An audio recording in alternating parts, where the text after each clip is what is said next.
കുടുംബത്തിൽ ഒരു വ്യക്തി പ്രാർത്ഥിക്കുമ്പോൾ ആ കുടുംബം സ്ഥിതി ചെയ്യുന്ന മണ്ണിൽ, ആ അന്തരീക്ഷത്തിൽ, ആ വായുവിൽ, ആ മുറികളിൽ, ഉപകരണങ്ങളിൽ, ഉപയോഗ വസ്തുക്കളിൽ ഈ പ്രാർത്ഥനയുടെ ശബ്ദം അലിഞ്ഞു ചേരും. എത്രയോ കെട്ട വാക്കുകൾ ഉച്ചരിച്ച വീടാണിത്.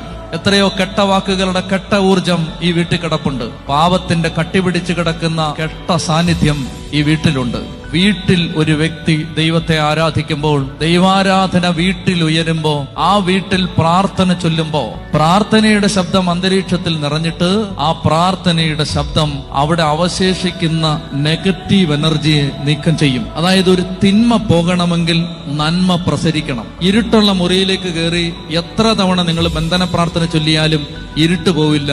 ലൈറ്റ് ഇടണം. ഇരുട്ടുള്ള മുറിയിൽ ഇരുട്ട് പോകണമെങ്കിൽ തിരി കത്തിക്കണം, വെളിച്ചം ഓണാക്കണം എന്ന് പറഞ്ഞ പോലെ ഈ അന്ധകാരം മാറണമെങ്കിൽ ദൈവശക്തി നിറയണം.